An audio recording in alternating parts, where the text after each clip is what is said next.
আজকে আমি আপনাদেরকে সাবুর মিষ্টি বানিয়ে দেখাবো। আপনারা সম্পূর্ণ পুরো ভিডিওটা দেখুন প্রথম থেকে শেষ পর্যন্ত, কিভাবে আজকে আমি আপনাদেরকে সাবুর মিষ্টি বানিয়ে দেখাই। আর এখানে দেখুন আমি এক বাটি সাবু নিয়েছি বড় দানা, আর সাবুটা এবারে ধুয়ে নেব।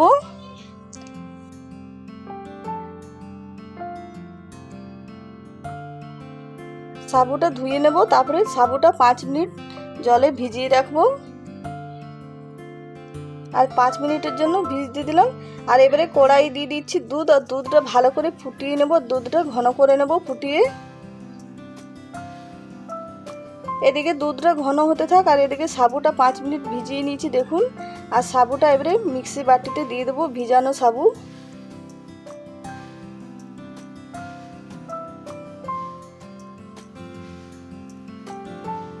আর এবারে সাবুর মধ্যে দিয়ে দেবো চিনি। চিনিটা নিজেদের মিষ্টি অনুযায়ী দিবেন বন্ধুরা। দিয়ে দিলাম তার সঙ্গে গুঁড়ো দুধ, আর গুঁড়ো দুধ দিলে খেতে ভালো লাগবে তার জন্য দিলাম, আপনারাও অবশ্যই দেবেন।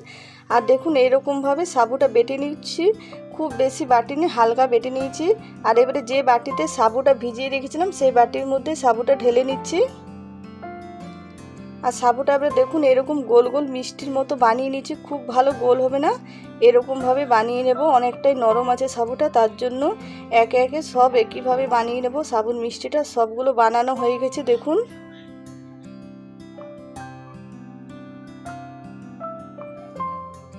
আর দুধটা অনেকটাই ঘন হয়ে গেছে দেখুন, নাড়াতে নাড়াতে।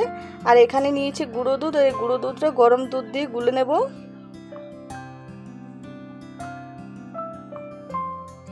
আর এবারে দিয়ে দিচ্ছি এর মধ্যে চিনি, আর চিনিটা দিয়ে ভালো করে মিশিয়ে নেব। আর এবারে যে দুধটা গুলে রেখেছিলাম সেটাও দিয়ে দিচ্ছি।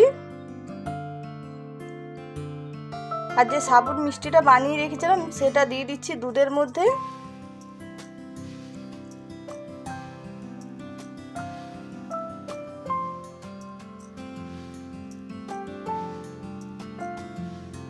আর এই সাবুর মিষ্টিগুলো 5 থেকে 10 মিনিট দুধে ভালো করে ফুটিয়ে নেব, নামিয়ে নেব। আর দেখুন নাড়াতে নাড়াতে অনেকটাই ঘন হয়ে গেছে, এবারে নামিয়ে নেব। আর এটা ভালো করে ঠান্ডা করে নেব।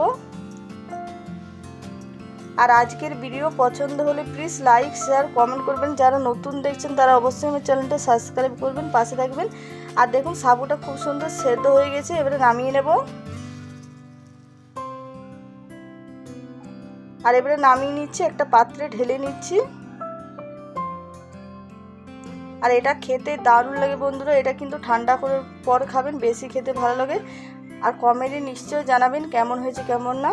আর নামার পর কিছু বাদাম কুচি দিয়ে দিলাম। আর দেখতে যতটা সুন্দর হয়েছে খেতেও দারুণ হয়েছিল বন্ধুরা, আপনারাও অবশ্যই একবার হলেও বানিয়ে খাবেন।